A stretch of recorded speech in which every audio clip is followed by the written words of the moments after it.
복되신 성모님의 선종과 몽소 승천에 대한 고찰과 설명. 마리아 발도르타의 그리스도의 시 제10권에서 성모님께서 말씀하신다. 내가 죽었었느냐? 만일 너희가 영혼이라는 고귀한 부분과 몸이 분리되는 것을 죽음이라고 부른다면 나는 죽었었다. 그러나 죽음이란 말이 육체에 생명을 주는 영혼과 몸이 분리되면서 고통 속에 죽고 음산한 무덤에 묻히고 그런 다음 물질적인 부패를 가리키는 것이라면 나는 죽지 않았다고 할 수 있다.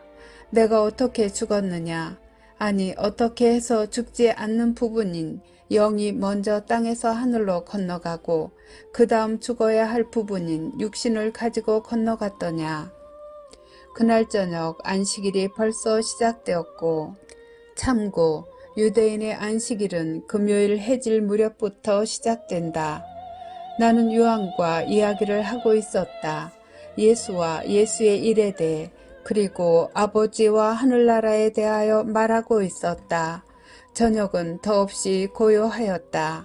안식일이 시작되었고 시간이 늦어 사람들이 일하는 소리나 지저귀는 새소리도 들리지 않았다. 집 주위에 올리브 나무들만이 저녁 바람에 살랑거렸다. 그날 저녁 나는 영혼에 억제할 수 없는 열정과 한없는 생기가 어떤 감미로운 무기력과 함께 영혼을 둘러싸고 있는 물질적인 것으로부터 점점 멀어지는 듯한 신비로운 느낌으로 가득하였다. 지친 내 몸이 잠에 빠져들어가는 듯 했는데 다른 한편 더욱 생생해진 내 지성은 하느님의 광희 속으로 휩쓸려 들어가는 것 같았다. 내 외아들의 뜻에 따라 내 양자가 된 때부터 내 모든 행동을 항상 다정하게 조심성 있게 보아온 요한은 침대에서 쉬라고 권했고 기도를 하면서 나를 지켰다. 내가 세상에서 마지막으로 들은 소리는 동정 사도 요한의 속삭이는 말이었다. 그것은 마치 어머니의 자장가와도 같았는데 요한의 말은 내 영혼의 마지막 탈원에 동행하였고 하늘에까지 나를 배웅해 주었다. 그 감미롭고 신비로운 사건의 유일한 목격자인 요한은 내가 숨을 거두자 내 옷과 베일을 바꾸지 않고 내 몸을 씻기거나 향유를 바르는 일도 하지 않고 내 흰 망토로 내 몸을 덮어 혼자서 처리했다. 요한의 영혼은 내 육체가 부패하지 않으리라는 것을 이미 알고 있었고 나 또한 사도에게 어떻게 해야 할지를 미리 일러놓았었다. 순결하고 다정한 요한은 하느님의 다른 종들도 나를 다시 봄으로써 그들의 임무에서 오는 수고와 피로에서 도움과 위로를 얻도록 그들을 기다리기로 결정했다. 그는 다른 사도들이 올 것이라고 확신하며 기다렸다. 그러나 하느님의 명령은 달랐다. 그 명령은 사랑받는 제자에게는 좋은 것이었고 모든 믿는 이에게는 언제나 그렇듯이 올바른 것이었다. 하느님께서는 사랑하는 사도의 눈꺼풀을 무겁게 하여 잠들게 함으로써 그가 내 육체를 빼앗기는 것을 보는 고통을 당하지 않게 하셨다.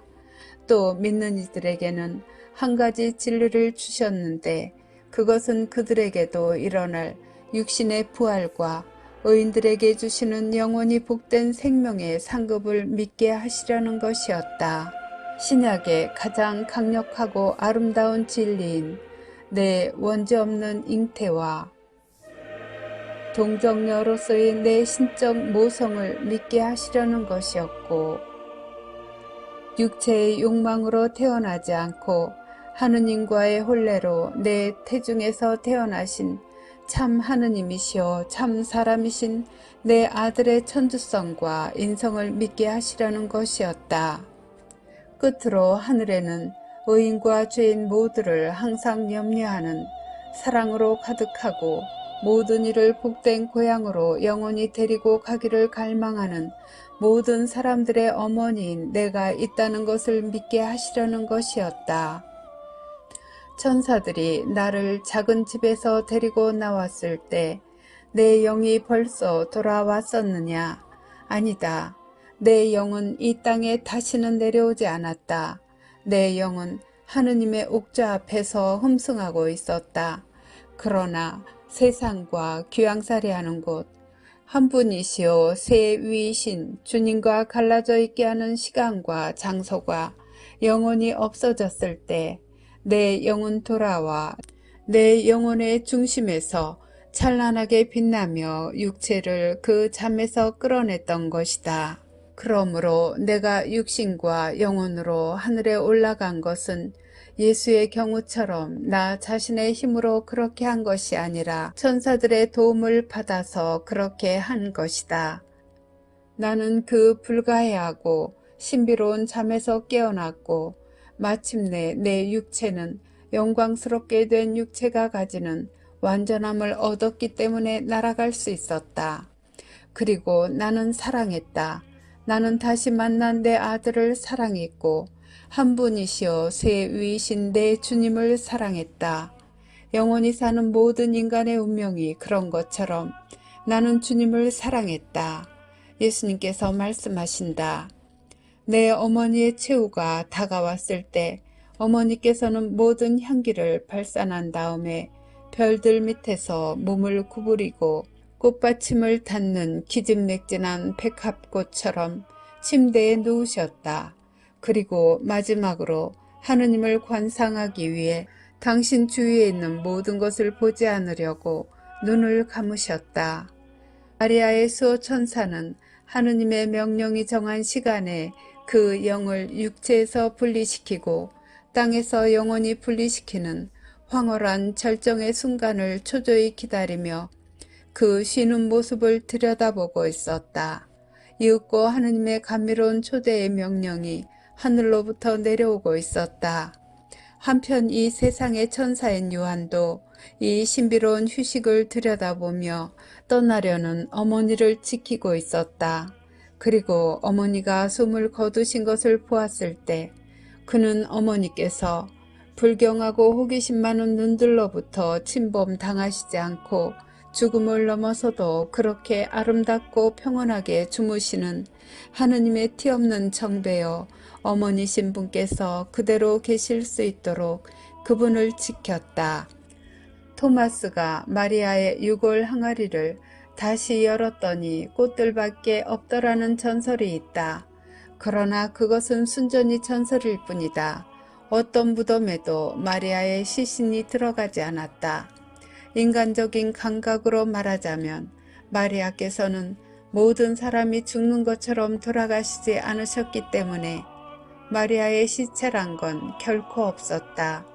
내 어머니께서는 다만 하느님의 명령으로 영과 잠시 분리되었을 뿐이고 그분의 지극히 거룩한 몸은 앞서간 영과 다시 결합했던 것이다.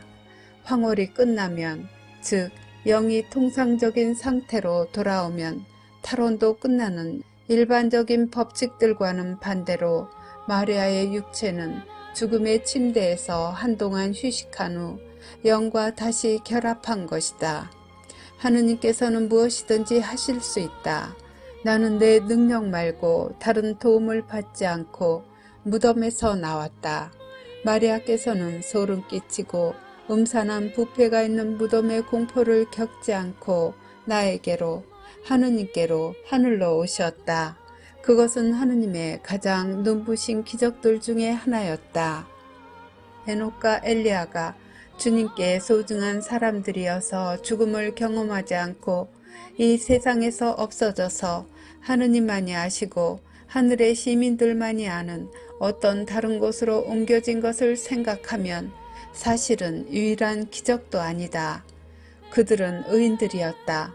그러나 성덕에 있어서 오직 하느님께만 뒤떨어지는 내 어머니에 비교하면 아무것도 아니다. 그러므로 마리아의 시신과 무덤의 유물은 세상 어디에도 없다. 마리아는 무덤에 들어가지 않았으며 그분의 몸은 하늘로 옮겨졌기 때문이다.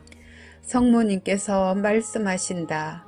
내 아들을 잉태한 것은 황홀한 일이었고 그를 낳은 것은 더욱 큰 황홀이었다. 그러나 내가 땅에서 하늘로 건너간 것은 황홀 중에 가장 황홀한 것이었다.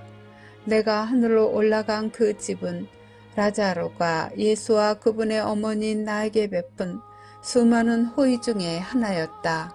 그곳은 올리브산 가까이에 있는 겟세마니의 작은 집이었다. 지금 그 집의 흔적을 찾으려고 해도 소용없다. 로마인들에 의해서 예루살렘이 파괴될 때 그 집도 폐허가 되었고 그 잔해도 세월이 흐르는 동안 흩어져 버렸다. 성모님께서 말씀하신다.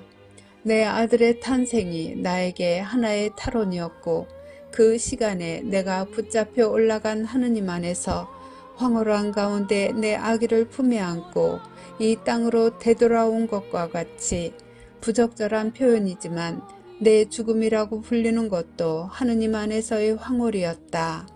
나는 나이를 먹어갈수록 영원한 사랑과 결합되기를 바라는 소원이 점점 더 커졌다. 내 아들과 다시 결합하려는 소망을 품은 것은 내가 하느님의 옥좌 아래서 사람들을 위하여 기도하고 전거하는 것보다 더 많은 일을 할 수 있는 것은 없다는 확실성 때문이었다. 나는 점점 더 뜨겁고 간절하게 내 영혼에 온 힘을 기울여 하늘을 향해 부르짖곤 했다. 주 예수여 오세요. 영원한 사랑이여 오세요. 내게는 성체가 시들어가는 꽃에 내리는 이슬처럼 생명이었던 것은 사실이었다. 그러나 세월이 흐를수록 성체가 내 마음의 열망을 만족시켜주기에는 부족했다. 거룩한 빵과 포도주의 형상으로 하느님이신 내 아들을 받아서 내 안에 모시는 것만으로는 충분치 않았다. 나의 전체가 한 분이시오 세위이신 하느님을 원했다. 형언할 수 없는 신앙의 신비를 감추려고 예수가 택한 베일에 가려진 분으로서가 아니라 하늘 한가운데에 전에도 계셨고 지금도 계시고 미래에도 계실 그대로의 하느님을 뵙기를 원했다. 나는 더 이상 다른 것은 바라지 않게 되었다. 내가 이 세상에 살았던 마지막 시기에 새로 태어난 교회를 보호할 욕망조차 품지 않았다. 하느님을 차지하면 무엇이든지 할 수 있게 된다는 확신으로 인해서 하느님을 차지하고자 하는 갈망 속에 모든 것이 사라졌다. 그리스도인들아, 이 전적인 사랑에 도달하여라. 땅의 모든 것을 무가치하게 여겨라. 오직 하느님만을 목표로 하여라. 욕망의 가난, 즉 욕망이 적은 것은 헤아릴 수 없는 재물인데 너희들이 이렇게 되면 하느님께서는 너희 영혼 위로 몸을 숙여 우선 가르치시고 그 다음에는 사로잡으신다. 그러면 너희는 성부, 성자, 성령께로 올라가 그분을 알고 그분을 사랑하고 너희 형제들을 위해 그분의 은총의 재물을 소유하게 될 것이다. 그러나 그렇게 되려면 하느님의 빛과 결합한 빛이 되어야 한다. 사람들은 그 시간에 내가 내 아들의 도움을 받아서 몹시 기뻐했을 것이라고 말한다. 물론 다정스러운 내 예수는 사랑께서 즉 영원하신 삼위일체의 셋째 위이신 성령께서 내 생애 세 번째로 참으로 강력하게 입맞춤을 하셨을 때 내 영혼은 마치 백합꽃 안에 있는 한 방울의 이슬이 증발되는 것처럼 관상 속에 나 자신을 잃었을 때 진실로 성부와 함께 있었다. 그래서 나는 내 영과 함께 호산나를 노래하며 내가 항상 흠승해왔던 성삼위의 발 아래로 올라갔다. 그런 다음 나는 영원한 천국에서의 내 탄생을 위해 나를 도우려고 왔던 천사들의 무리에게 처음에는 도움을 받고 나중에는 그들의 앞장을 서서 내 예수가 하늘 문턱에서 기다리고 또 세상에 있을 때 내 의인이었던 남편과 우리 민족의 왕들과 족장들 그리고 성인들과 순교자들이 문지방에서 기다리는 가운데 끝없는 기쁨의 나라로 들어갔던 것이다. 나는 하느님의 보잘것없는 여종으로서 수많은 고통과 모욕을 겪은 다음 여왕으로서 들어갔다. 그리고 하늘문은 나를 차지하는 기쁨, 그 모후를 가지는 기쁨을 간직한 채 닫혔다. 모든 사람의 육체 중에서 오직 내 육체만이 마지막 날의 부활과 최후의 심판이 있기 전에 영광스럽게 되었다.